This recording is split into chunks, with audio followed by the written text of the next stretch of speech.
On peut remercier le Seigneur vraiment qu'il nous ait donné la vie et sa parole. Nous figurons parmi les hommes les plus privilégiés de toute la terre, de connaître le Seigneur, de pouvoir tenir ferme dans la foi et dans ses voies. Et ce matin, j'ai à cœur justement de vous entretenir là-dessus, de veiller sur nos voies, de se tenir en garde, d'où le titre du message de ce matin, « Se tenir en garde ». Et on va dire tout un tas de choses là-dessus. Mais avant, on va demander au Seigneur qu'il nous assiste par son Saint-Esprit. Amen. Seigneur, nous sommes réunis sous ton regard et sous ton autorité, sous ta puissance. Parce que ce n'est pas l'Église, c'est ton Église. Ce sont tes disciples, tes fils et tes filles à qui tu veux adresser la parole. Seigneur, ce matin, s'il y a des pensées qui nous empêchent d'entendre ce que l'Esprit a à nous dire, nous les prenons, ces pensées, et nous les plaçons sur tes épaules. C'est ce que tu nous demandes, de placer nos fardeaux sur tes épaules. Et place sur nos épaules ton joug qui est doux et léger, de manière à ce qu'on soit habile à entendre la parole de Dieu et à être transformé au plus profond de nos cœurs par cette parole. Nous le demandons au nom de Jésus. Amen. Demeurer ferme dans le Seigneur, c'est quelque chose. C'est un travail de tous les instants, parce que toutes les distractions possibles et imaginables sont là pour nous faire abandonner les voies du Seigneur, d'une manière ou d'une autre. Tantôt, on est 100% dans les voies du Seigneur, et tantôt, on est 10% dans les voies du Seigneur. Mais si on veille, on peut toujours revenir et se replacer au centre. Alléluia. Si quelqu'un demeure dans la parole de Dieu, s'il obéit au Saint-Esprit, parce que le Saint-Esprit nous parle, n'est-ce pas? Et s'il persévère, il réussira à achever la course. Parce que nous sommes engagés dans une course. Alléluia. Achever la course, cependant, ça présuppose être dans la bonne voie, dans le bon canal, d'aller dans la bonne direction. Si tout le monde va par là, toi tu vas par là, au coup de feu, tu n'achèveras pas la course. Ou si au lieu d'aller par là, tu vas par là, bien, tu fais des sillons à gauche et à droite, tu ne la termineras pas, la course. Il faut courir et aller droit dans le chemin qui est devant nous. Dans la grande Église du Seigneur, on veut marcher dans les voies du Seigneur, on veut courir, achever la course. Mais il y a une chose qui doit être dite, une chose importante sur laquelle les apôtres ont mis beaucoup d'emphase. Il y a beaucoup de faux docteurs. Et on va en parler beaucoup des faux docteurs. Les faux docteurs qui ont trompé les disciples. Parce que c'est ça que ça fait, un faux docteur. Ça trompe les autres. Ils se trompent eux-mêmes et ensuite, ils trompent les autres. Au moins, il y a une logique dans le patente. Et même aujourd'hui, les faux docteurs pullulent. Il y a probablement plus de faux docteurs aujourd'hui qu'il n'y en a jamais eu, bien que la vraie doctrine, la saine doctrine, est vraiment accessible. C'est possible de comprendre et d'avoir accès à la vraie doctrine. Les faux docteurs se font un devoir, que ce soit conscient ou pas conscient. Parfois, ça peut être inconscient, mais ils se font un devoir de tromper les disciples. Et à ce chapitre, c'est clair qu'ils sont au service du diable. Parce que c'est ça, l'intention du diable. Tromper les disciples afin qu'ils changent de voie, afin qu'ils dévoient, afin qu'ils se trompent et qu'ils ne parviennent pas à achever la course. Alors, c'est par le moyen d'un travail d'équipe qu'on peut s'en sortir. Parce que beaucoup de discours de plusieurs docteurs sont teintés de faux, ou sont carrément faux, ou erronés. Et si on ne prend pas garde, si on ne se tient pas en éveil, ça peut entrer et ça peut faire son chemin. Je connais beaucoup de disciples qui ont laissé entrer des faussetés dans leur doctrine et maintenant ils la professent. Essaye d'échanger de voie. C'est tout un défi, OK? Mais c'est possible de changer ça si Christ est aux commandes de notre foi. Si Christ est aux commandes, c'est possible. Si le Saint-Esprit assure la direction de notre foi, c'est possible. Si le Père dévoile ses desseins et que le disciple se place dans l'obéissance par rapport aux desseins que le Père dévoile, en se plaçant sous l'autorité de ces trois personnes, le disciple va pouvoir échapper à l'erreur, à la fausseté et au docteur d'erreur. Ils vont s'affermir dans les voies du Seigneur et progressivement, ils seront affranchis des faussetés. Je dois dire, et je ne suis pas le seul, j'ai déjà professé des faussetés parce que je l'ai reçu. Je ne l'avais pas analysé, mais lorsque j'ai laissé Christ se placer aux commandes, lorsque j'ai laissé le Saint-Esprit assurer la direction et le Père dévoiler ses desseins, l'erreur a disparu. Et je ne professe plus ces erreurs. Alors ça demande de se tenir en garde et de demeurer éveillé. Parce que si tu dors, tu vas t'en faire passer des petites vites. Okay? Notre texte de départ ce matin se situe dans 2 Pierre, chapitre 2, versets 1 à 3 et 15 à 16. Pour ceux qui font marcher leurs doigts, faites marcher vos doigts.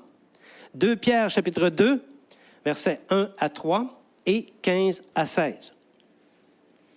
Il y a eu parmi le peuple de faux prophètes, et il y aura de même parmi vous de faux docteurs qui introduiront des sectes pernicieuses et qui, reniant le maître qui les a rachetés, attireront sur eux une ruine soudaine.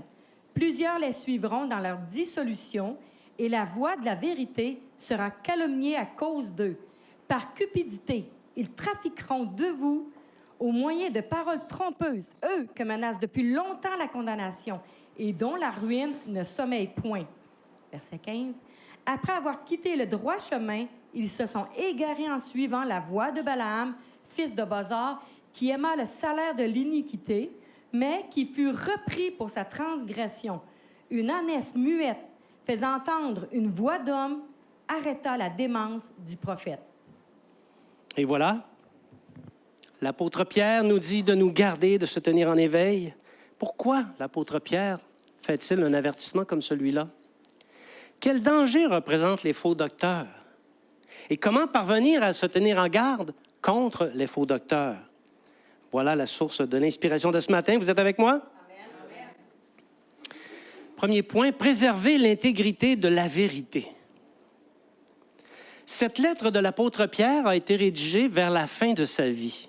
Le Saint-Esprit le poussait à exhorter le peuple de Dieu, encore une fois, et de lui dire les vraies choses parce qu'il savait ce qui allait arriver suite à son départ.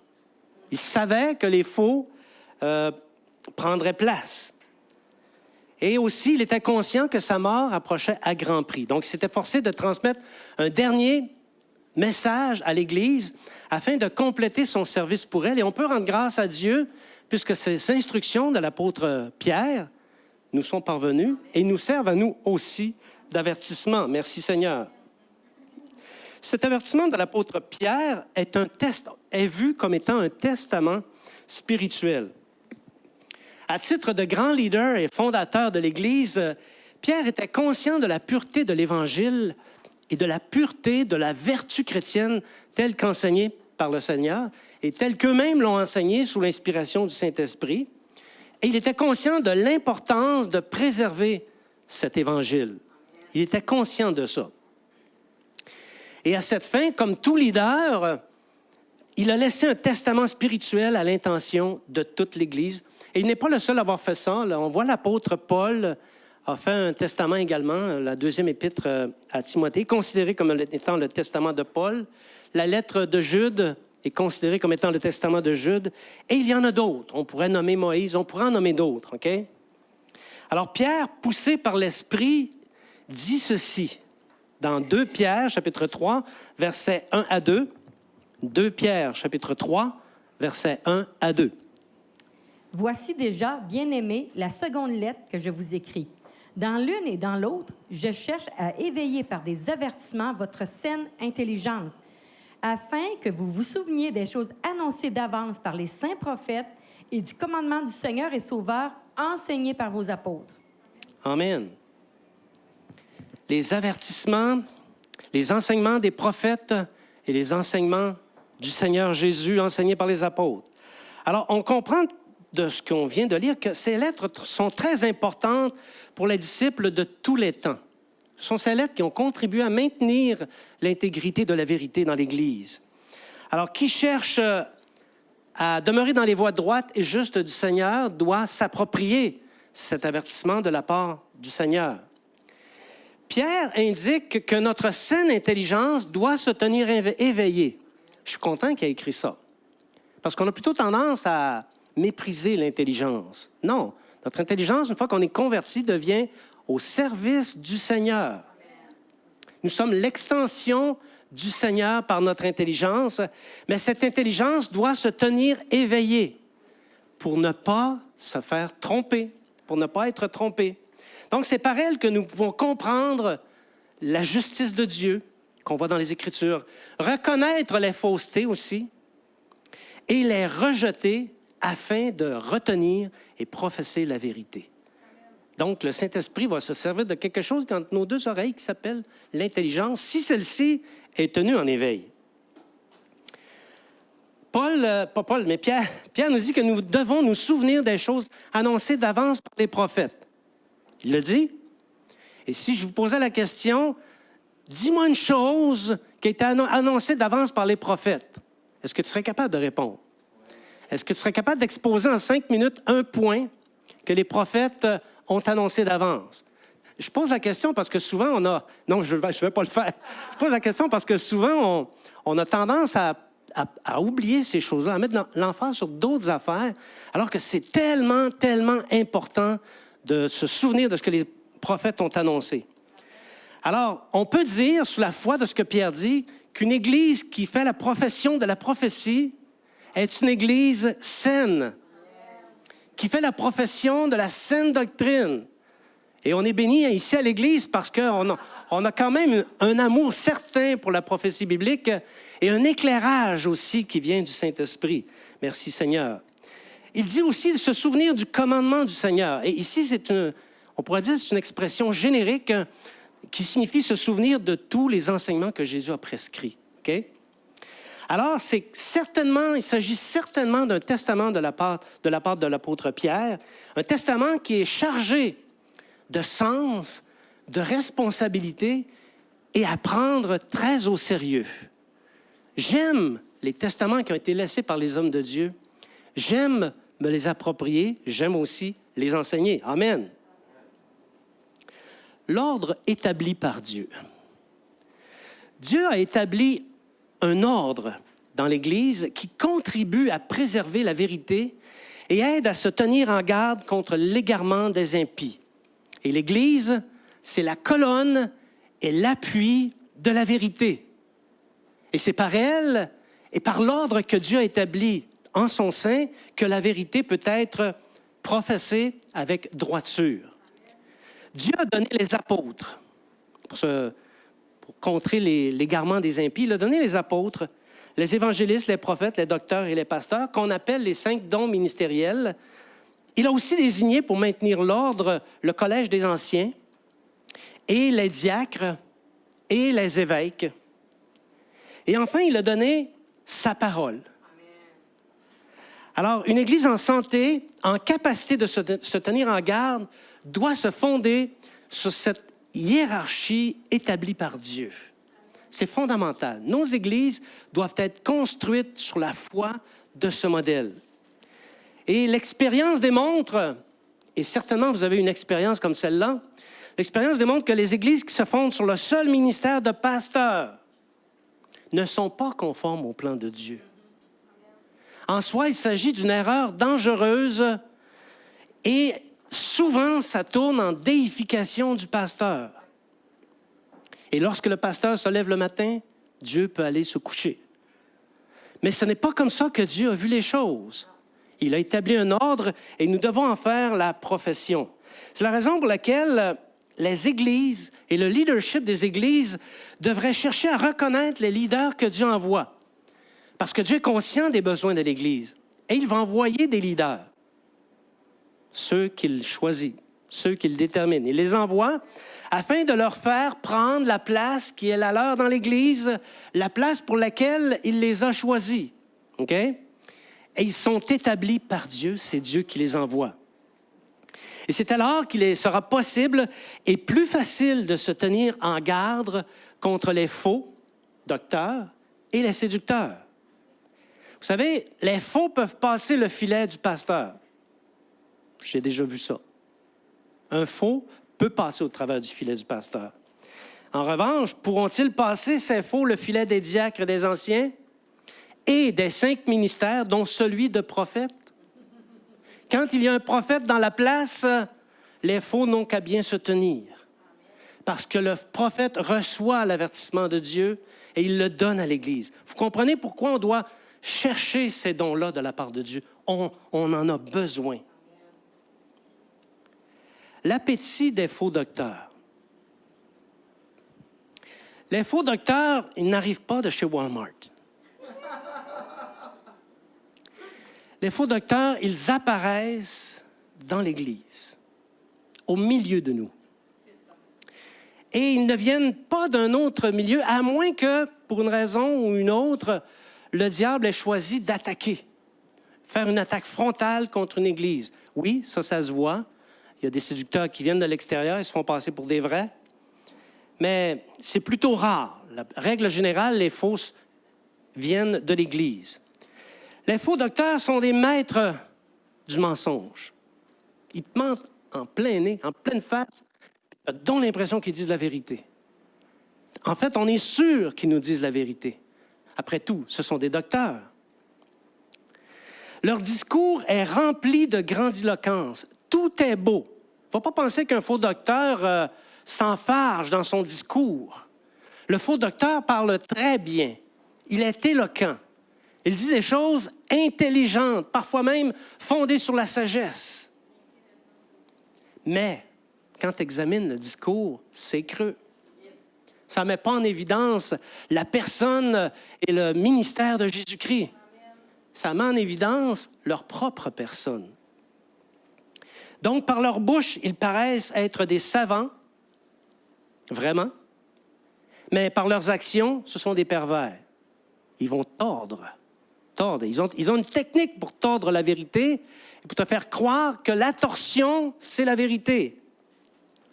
Alors, ce sont des gens qui sont mobilisés par leur sens.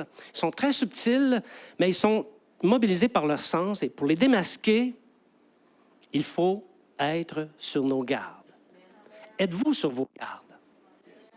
Lorsque quelqu'un vous parle du Seigneur, est-ce que ça passe au travers d'un filtre?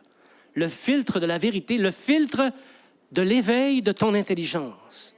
Ça doit passer par ce filtre-là. Sinon, tu vas te faire avoir. Les faux docteurs prennent les disciples pour cible. D'une manière générale, les disciples sont une cible.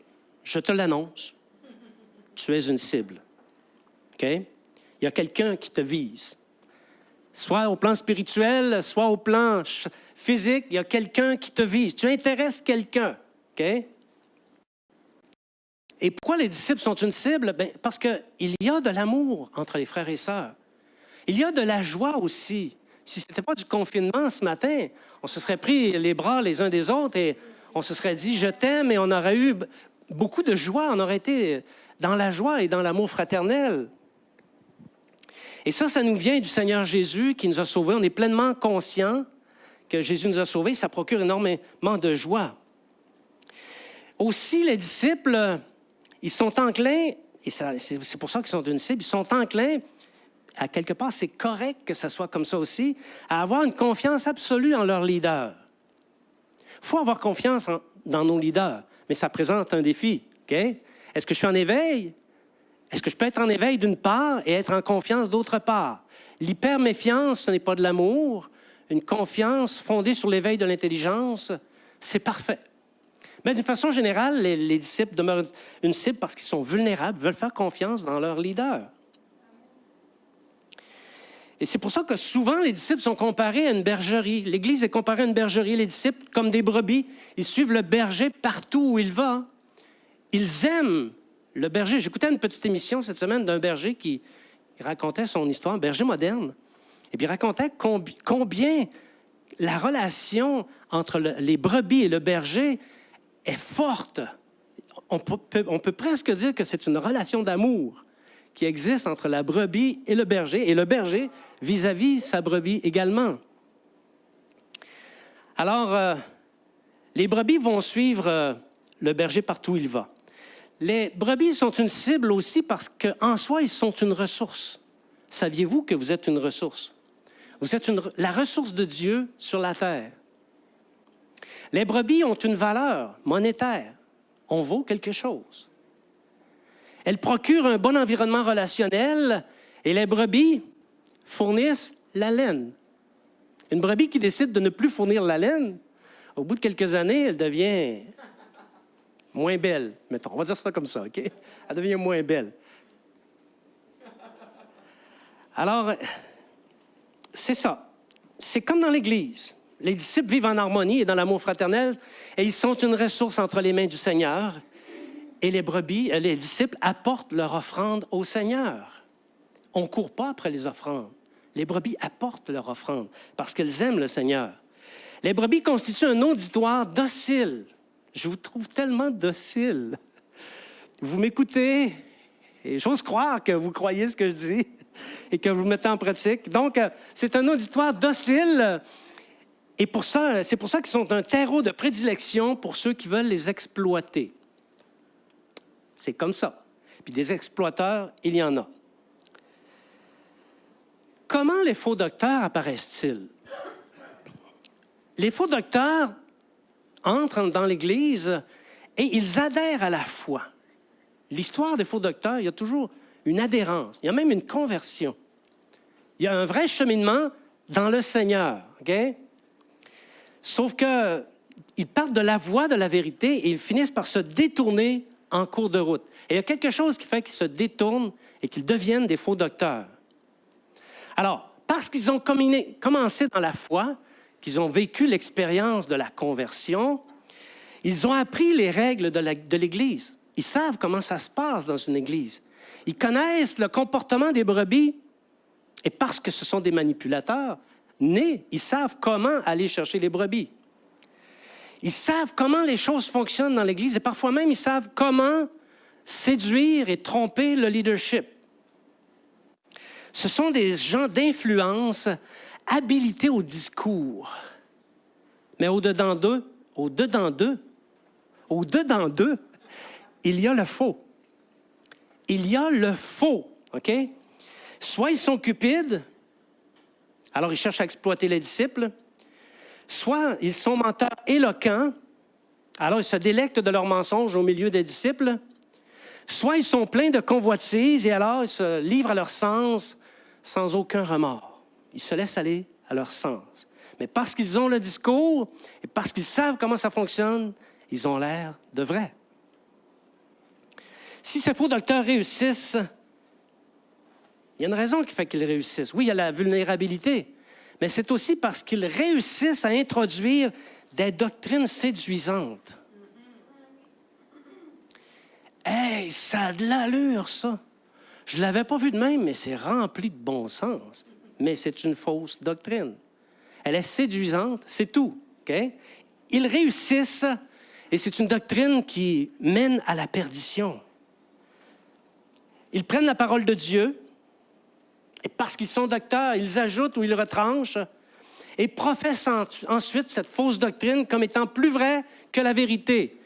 Je pourrais vous donner plusieurs exemples de fausses doctrines qui ont été introduites par des faux docteurs dans l'Église et qui circulent dans toutes les églises, et peut-être même qu'elles sont entre vos deux oreilles. Ce sont des doctrines séduisantes provoquées par entraînées, enseignées, ou qui ont pris naissance par le biais de faux docteurs. Derrière la façade de la grandiloquence, derrière les apparences, on va dire, il se trouve plein de méchanceté. On ne se trompe pas, là, il y a la méchanceté. Ce n'est pas la vertu chrétienne. Ils la connaissent, ils peuvent même en parler. Mais derrière, c'est la méchanceté. L'apôtre Pierre nous dit qu'il trafique de nous au moyen de paroles trompeuses. Trafiquer, c'est faire du commerce. C'est nous exploiter. C'est venir chercher notre ressource. Ils réussissent à venir chercher notre ressource par des paroles trompeuses que la brebis n'est pas vraiment capable par elles-mêmes de discerner. Ils courent après la chair dans un désir d'impureté. Okay? Ils vont se lâcher lousse à ce niveau-là. Ils méprisent l'autorité. Ils font semblant de la respecter, mais au fond, ils la méprisent. Et par derrière, c'est du mépris total d'autorité. Ils sont audacieux et arrogants. On dit ici au Québec qu'ils n'ont pas froid aux yeux. Pour parvenir à leur fin, ils vont prendre tous les moyens nécessaires avec audace et arrogance. Et ils ne craignent pas d'injurier, de dire du mal, des choses glorieuses, si c'est pour nuire à leur fausse doctrine. Ils sont semblables à des brutes qui s'abandonnent à leur penchant naturel. Naturellement, ils vont cacher ça. Hein? S'ils ne le cachaient pas, on ne verrait pas que c'est des faux docteurs. Ils parlent d'une manière injurieuse des choses qu'ils ignorent. Ils se font docteurs de tout, ils ont l'air de tout savoir, et ils vont parler d'une manière injurieuse de choses qu'au fond, ils ignorent totalement. Ils sont tarés et souillés. C'est pas moi qui invente ça.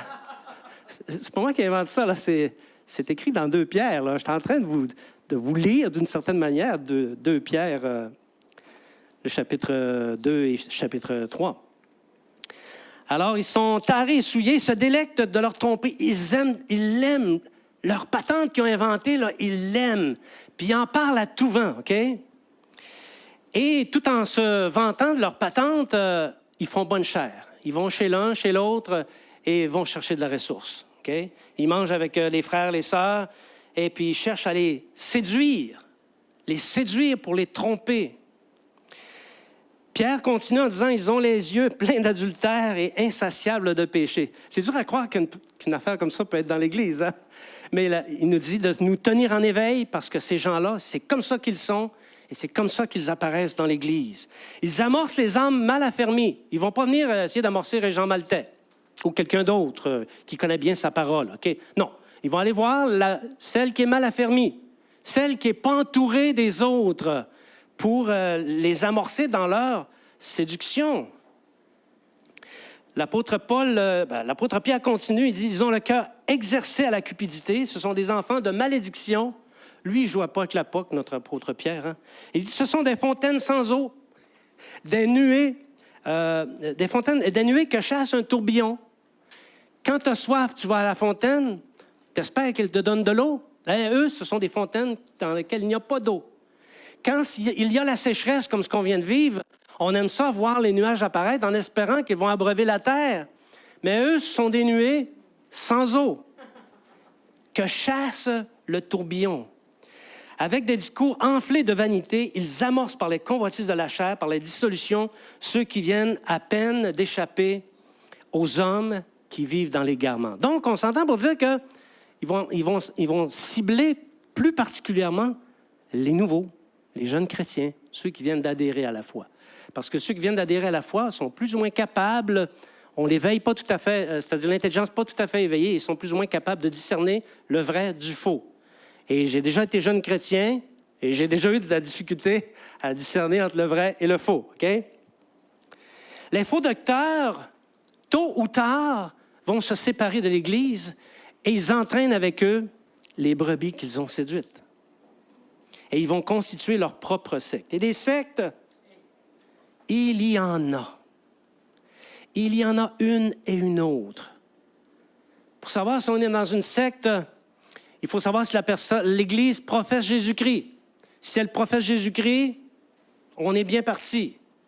L'autre manière de savoir si on est dans une secte, c'est si l'Église t'impose toutes sortes de jougs. Nous, ici, on ne fait pas ci. Nous, ici, on ne fait pas ça. Par contre, ça, il faut le faire. Et puisque tu ne l'as pas fait, viens, on va te rencontrer avec le comité de direction, puis on va essayer de régler ton cas. OK? Ça, c'est une secte. Quand tu perds tes libertés dans le Seigneur, OK? Bien, dis-toi que tu as adhéré à une secte. C'est le Seigneur Jésus qui dicte la conduite des disciples et c'est le Saint-Esprit qui enseigne la conduite des disciples. Nous, les leaders, tout ce qu'on a à faire, c'est obéir au Saint-Esprit pour amener la parole et pour surveiller, pas au sens là, policier, mais pour s'assurer que toutes les choses se font en conformité avec les Écritures et s'assurer que tout ce qu'on fait, on le fait avec l'amour de Jésus et son commandement. Amen.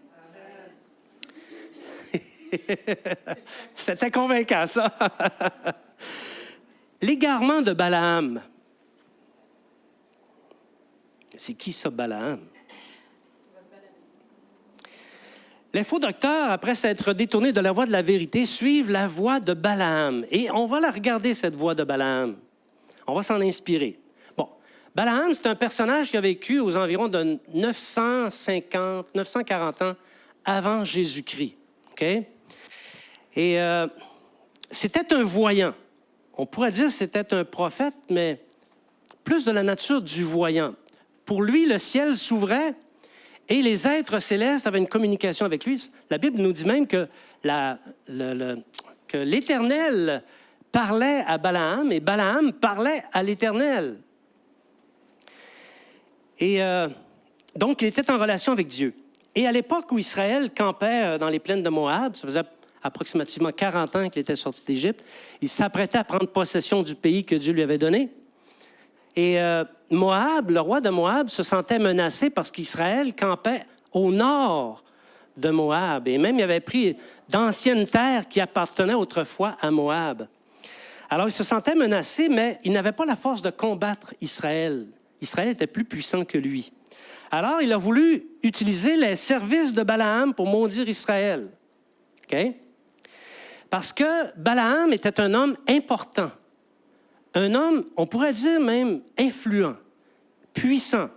La Bible dit ce que Balaam bénissait était béni, et ce que Balaam maudissait était maudit.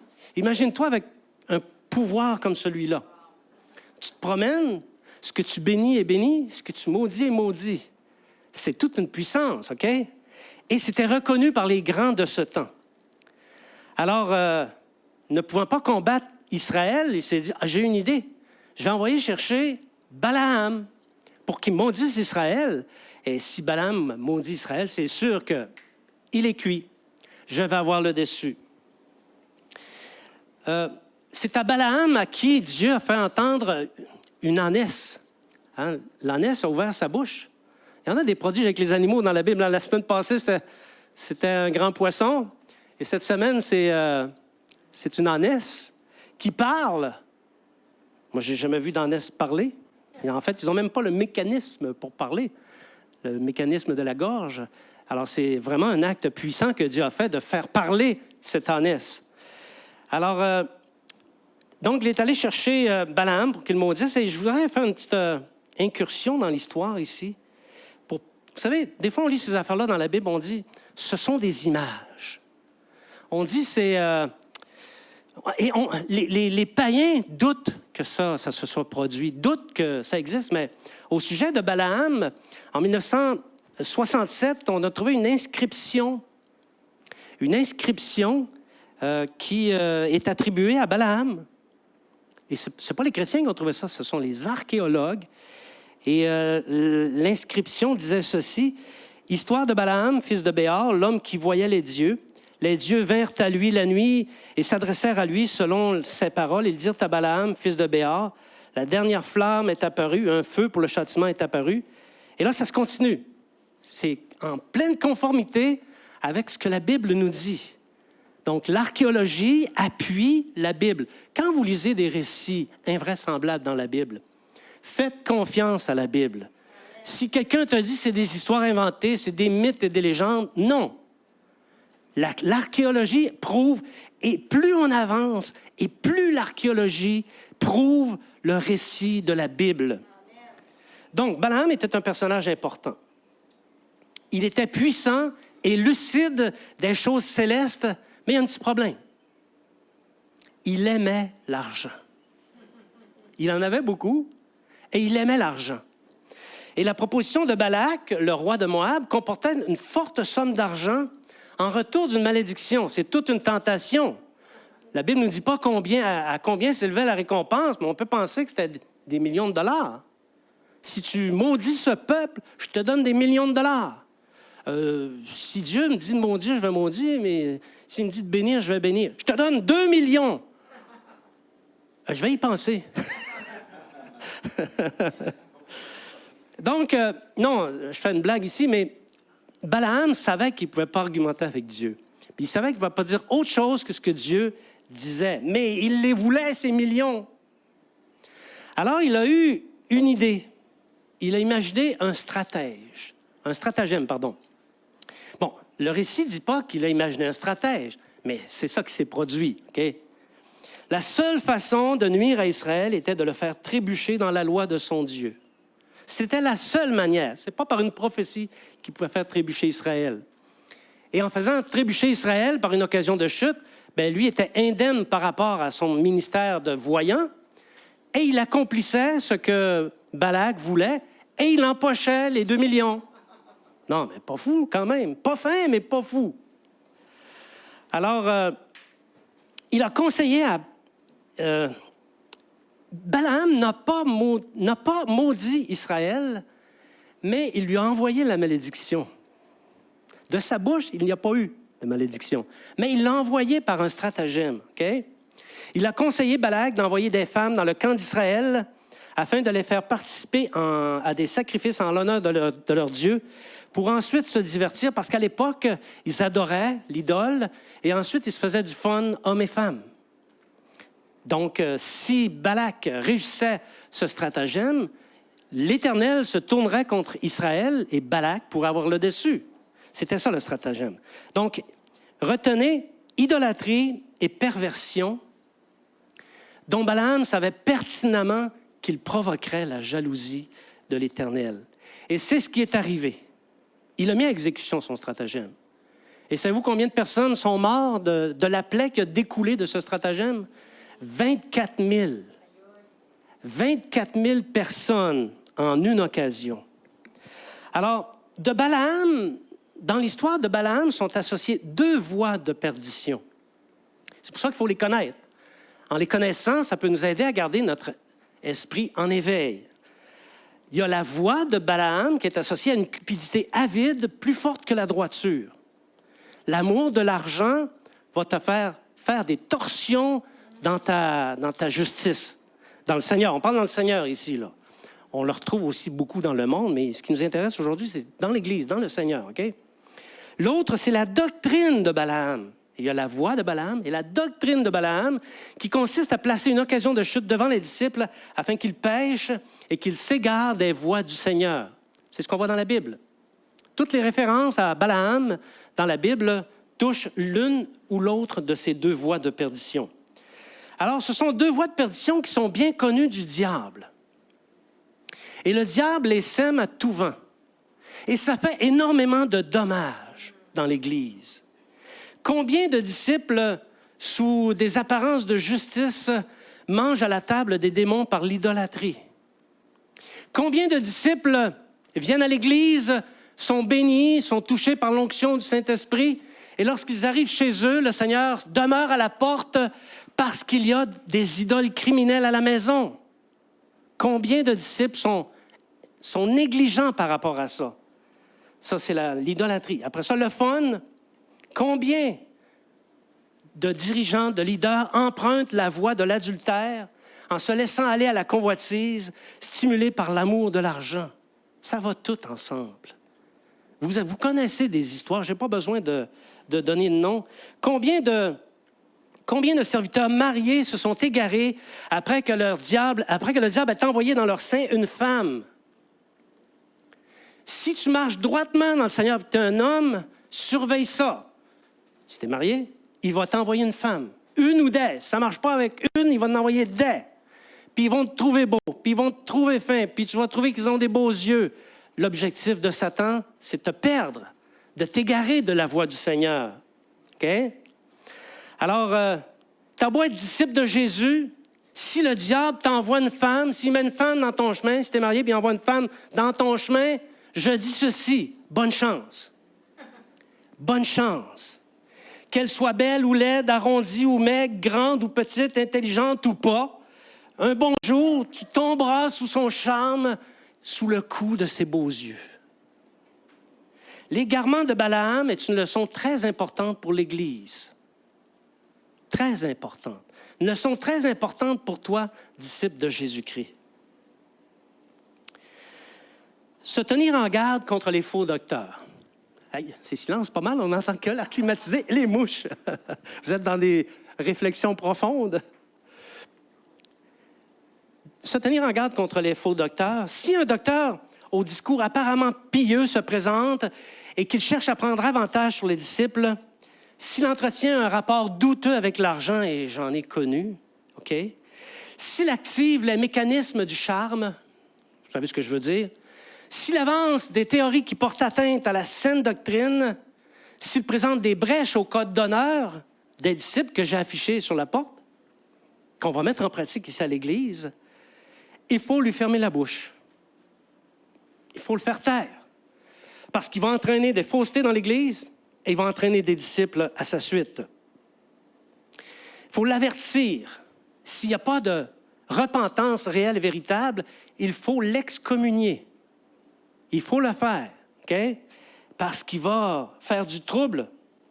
Il va partir avec une compagnie de disciples. C'est la raison pour laquelle, on se dit souvent, les églises ont l'esprit de clocher. Bon, c'est vrai et pas. Parce que les autorités de l'Église doivent protéger les brebis contre les faux docteurs. Puis, il y a bien beau être bon, le docteur qui arrive, tu ne sais pas si c'est un vrai ou un faux, jusqu'à ce que tu l'aies éprouvé. OK? Alors, c'est tout à fait normal. Quand on agit comme ça, il faut approuver ces personnes qui arrivent avec un sens de « je suis un docteur ». Il faut les éprouver et les approuver. Une fois qu'ils sont approuvés, il n'y a pas de souci, on peut continuer. Alors, quand on montre un certain éveil par rapport à cette situation-là, bien, ça nous aide à nous tenir en garde contre ces nuées sans eau. Ce nuage-là, cette fontaine qui s'en vient, va-t-elle rafraîchir l'Église ou est-elle archi-sèche, sèche? Je l'ai bien reçu, je suis bien content. L'éveil de l'intelligence. Les avertissements de Pierre sont vraiment importants. Vous savez, quand tu t'appelles Pierre, le grand apôtre qui nous inspire, et que tu écris une lettre comme 2 Timothée, il n'a pas parlé de la puissance de l'onction, pas 2 Timothée, mais 2 Pierre. Il n'a pas parlé de la puissance de l'onction, il n'a pas parlé de l'importance d'être baptisé du Saint-Esprit, il n'a pas parlé de l'importance de faire la promotion de telle ou telle chose. Il nous a avertis contre les faux docteurs. Bien, si un grand apôtre comme l'apôtre Pierre a fait ça, je crois que c'est important. Parce qu'il cherche à éveiller notre saine intelligence. Et il n'est pas le seul à le faire. L'apôtre Paul aussi a servi un avertissement très sérieux, très sévère en rapport avec les temps de la fin.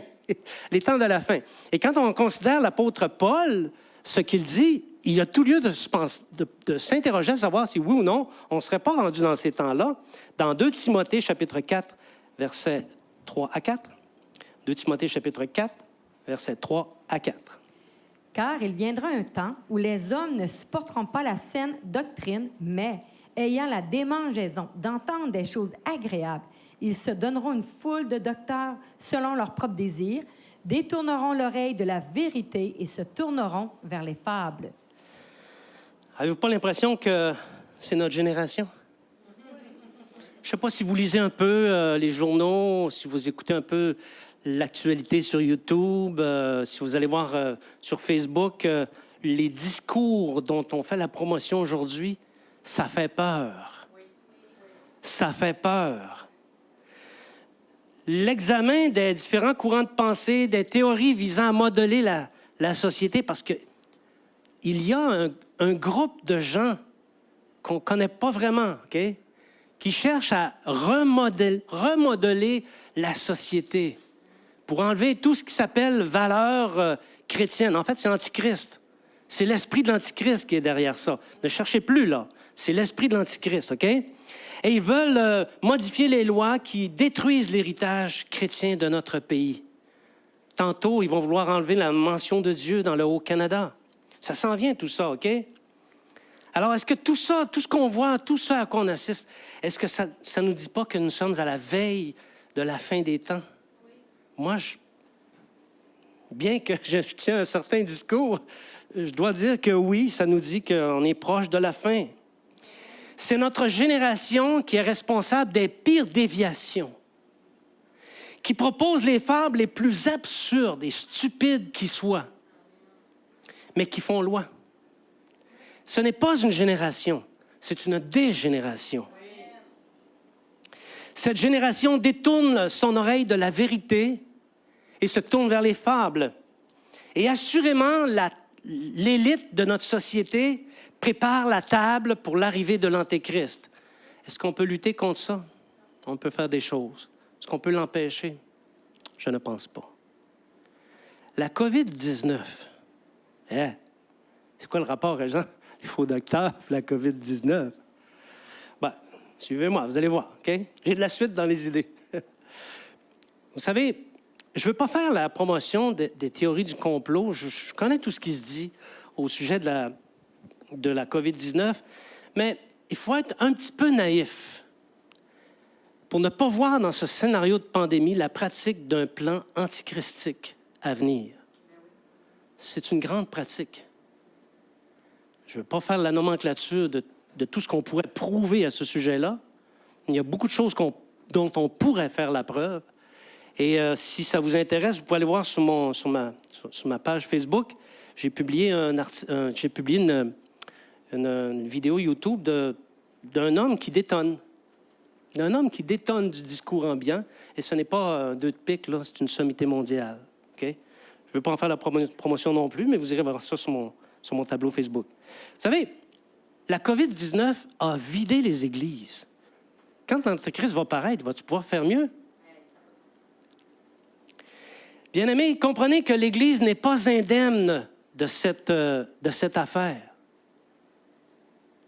La COVID-19 a réussi à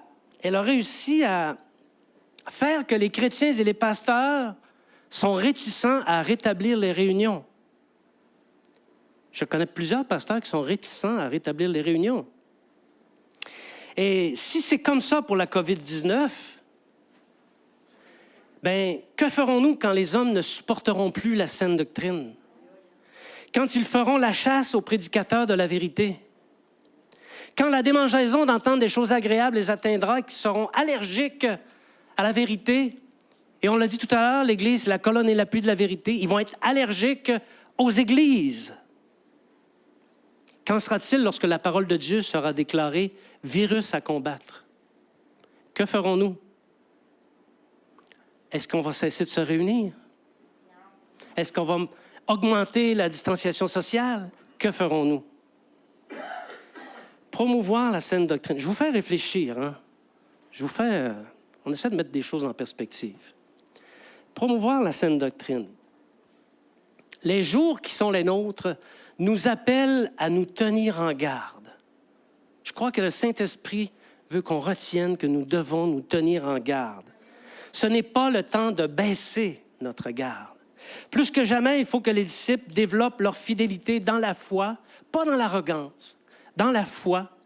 Plus que jamais, il faut chercher à connaître Dieu, à connaître sa parole. Plus que jamais, notre doctrine doit être conforme à la parole de Dieu. Elle doit refléter l'Évangile, refléter la gloire de Dieu, parce que la doctrine vraie reflète la gloire de Dieu. Nous devons faire la promotion de la saine doctrine. Il faut renverser les erreurs lorsqu'on les entend. Pas sauter d'en face du monde. Ça, gardez ça pour les païens. Vous autres, renversez les erreurs, OK? Peut-être que ça va faire la promotion de la vérité, peut-être que ça va engendrer des dommages collatéraux. Peut-être qu'il y a des chrétiens qui vont décider d'arrêter de te parler. Mais mieux vaut que tu professes la vérité que d'entretenir une relation légère. Professe la vérité. Alors, ça peut arriver également que si tu professes la vérité, que tu froisses les faux docteurs. J'en ai froissé quelques-uns. Ça m'est arrivé, OK, d'en froisser quelques-uns. Lis ta Bible. Parle du Seigneur. Active-toi dans ton lieu secret. Qu'est-ce qu'on fait dans le lieu secret? On prie. Active-toi dans le lieu secret. Retiens la vérité et annonce-la autour de toi. Enseigne la saine doctrine à ta famille. Enseignes-tu ta famille, tes enfants dans la saine doctrine? Enseigne dans ton environnement selon les opportunités que le Seigneur donne. Et voilà comment on va pouvoir se tenir en garde et appliquer les avertissements du Seigneur et des apôtres. Amen. J'invite ici les musiciens. L'Esprit communique à son Église la nécessité de se prendre en main afin de se tenir en garde contre l'égarement des impies. Et je vous dis, nous sommes dans une époque où l'égarement des impies cherche à mettre la main sur l'Église. pour la détruire. Non seulement Pierre nous donne des avertissements, mais aussi il nous donne la manière d'y parvenir. Et je ne vais pas paraphraser l'apôtre Pierre. Nous allons le lire. Nous allons lire qu'est-ce qu'il nous dit de faire pour être sûr que nos esprits se tiennent en éveil dans 2 Pierre chapitre 1, versets 5 à 8 et 10 à 11. 2 Pierre chapitre 1, versets 5 à 8 et 10 à 11. À cause de cela même, faites tous vos efforts pour joindre à votre foi la vertu, à la vertu la science, à la science la tempérance, à la tempérance la patience, à la patience la piété, à la piété l'amour fraternel, à l'amour fraternel la charité. Car si ces choses sont en vous et sont en abondance, elles ne vous laisseront point oisifs ni stériles pour la connaissance que notre Seigneur Jésus-Christ.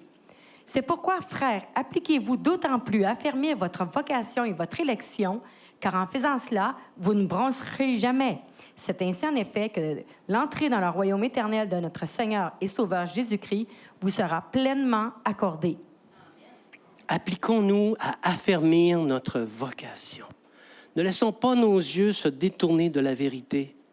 Ne laissons pas nos yeux se détourner des œuvres du Seigneur, mais appliquons-nous à affermir notre vocation en pratiquant ces choses que l'apôtre Pierre nous a laissées dans son testament spirituel. Puisse le Seigneur déposer dans nos cœurs la détermination nécessaire pour nous tenir en garde contre tout ce qui est faux. Amen. Je vous invite maintenant à vous lever.